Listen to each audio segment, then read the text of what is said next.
Josh. Good evening, everyone. It's Josh from Ripple Planet, and once again, we're here to discuss everything Ripple. Today, we're going to be, in particular, we're going to be looking at the ripplecharts.com. Now, Ripple Charts was created by the Ripple Labs development team to provide insights into the what's going on in the Ripple network. Now, there's a misconception that Ripple Labs um, actually inputs their own data in there and and alters it. That's that I've seen that posted in some forums and some exchanges. The reality is that that's just an insight into the actual network. It's outside of their control. What's happening is Ripple Labs is building up the tools. They're building up the tools around the protocol to help the average person be able to use it to the best of their ability. Because it's a relatively new protocol, there's not that much outside development other than what's happening from within Ripple Labs. So that's something that they put out. Anyone is more than welcome to view their the Ripple Charts uh, source at their GitHub page. So it is an open source, and someone can even clone it and make something similar on their own server if they're interested in it. Okay, so right now we're going to see if we can get to.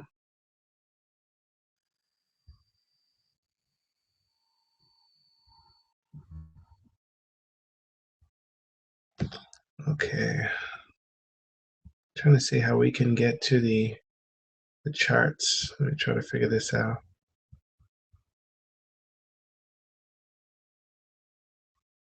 Okay, I think I got it. Let's go. I'm still new to this. This is only the third video we've done, so we'll get better with time.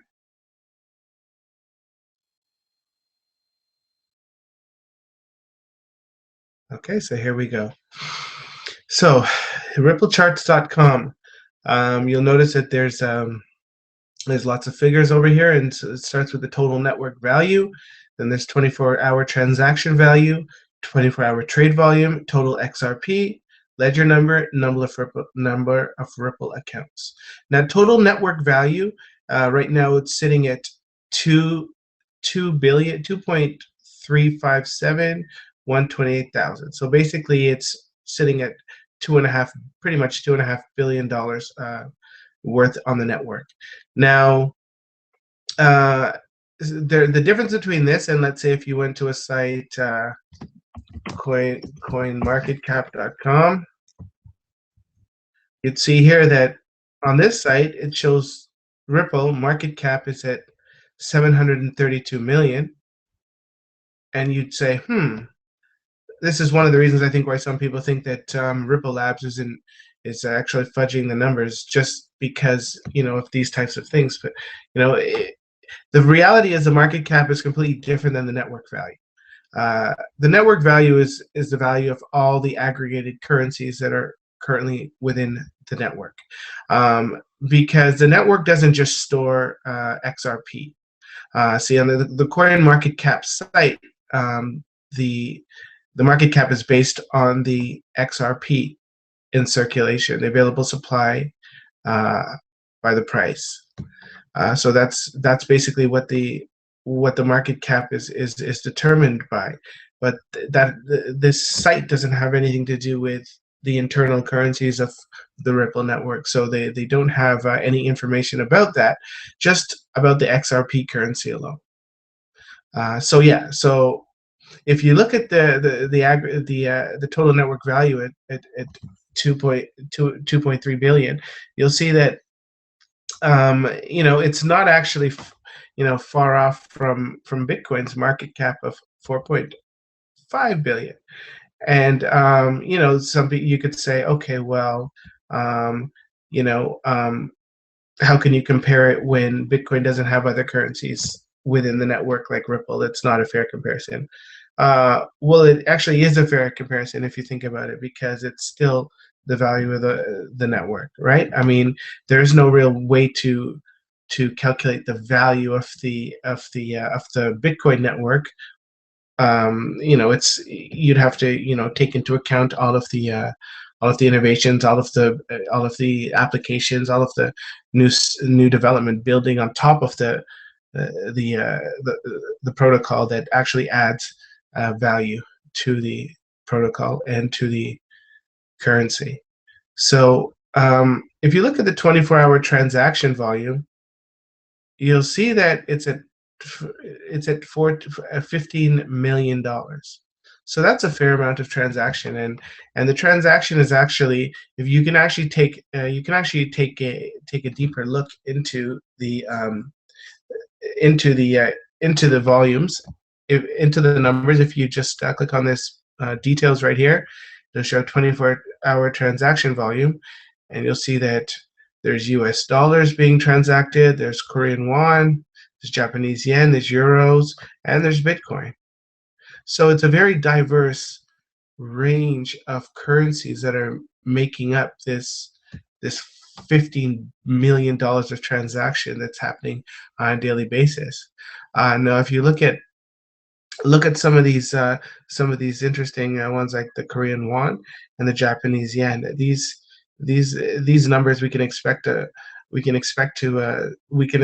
to grow as more gateways come online and more users become familiar with the protocol and the currency itself, and they actually start holding balances in Japanese yen within the Ripple network. Okay.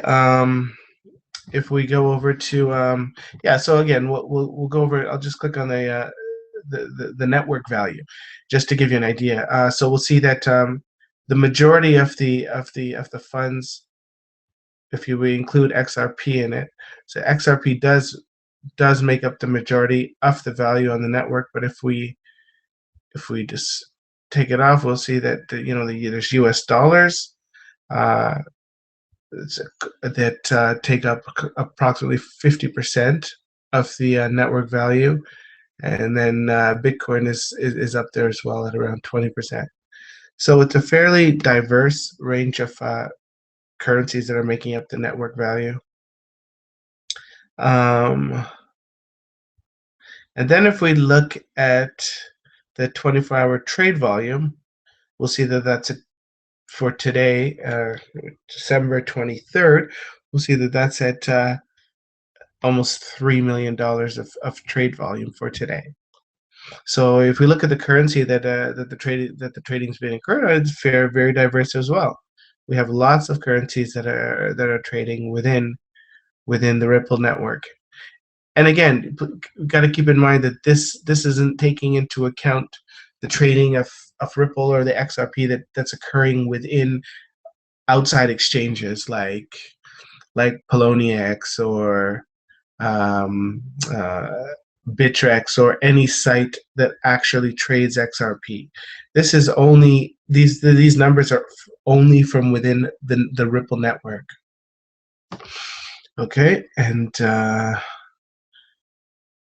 if we go down, we'll see the total XRP in circulation, and we can expect that number to slowly decrease. XRP is deflationary, so it is slowly decreasing over time. XRP is burnt for transactions and a variety of other actions within the network that require XRP. The XRP is actually burnt, so it's actually destroyed. So XRP, even though there is 100 billion supply of it, it is decreasing. Yeah. So and then now if we look at the number of Ripple accounts that have been created, it's at 133,000. So again, not that much adoption, not that much usage, but again, Ripple is not necessarily going for the consumer, the consumer clientele. Ripple is targeting the institutions and the banks that are looking to transfer the funds. So the general public won't necessarily even have to understand how Ripple works, what Ripple is, or even understand the Ripple name. It will just be their bank is connected, and that individual needs to transfer funds, and for some reason they have an option to transfer funds the same day, right away, and get confirmation right away. So that'll just be an additional feature at their bank, and they won't even really have to know anything about it. So the number of Ripple accounts isn't a huge deal. Um, there was some talk about the Ripple fork, which is called Stellar. There was some talks about how they are increasing, they're garnering faster adoption levels. I believe they have a couple of million user accounts created. And Facebook, Facebook people will log in and create their Facebook login and link their account to their Facebook page. So lots of people will do things like that, and I believe they'll have a couple of million users on the network. And again, lots of people are enticed to sign up for the free Stellar that they're given, when they do things within their account, like if you link your Facebook account or send tweets or a few other things, you're entitled to get some Stellar automatically deposited in your account, pretty much like a faucet, just free, which is something that Ripple doesn't have. So things like that are increasing the Stellar adoption. But again, it's not necessary for the general consumers to be opening wallets. This isn't a Bitcoin. Bitcoin and other currencies were meant to be traded within the Ripple network. So it doesn't matter if it doesn't matter if it doesn't matter if the consumers aren't necessarily adopting Ripple. If Ripple Labs goal is realized, then the banking institutions will all be connected around the world. They'll all be Ripple gateways, and it will just be seamless to transfer money around the world to anybody.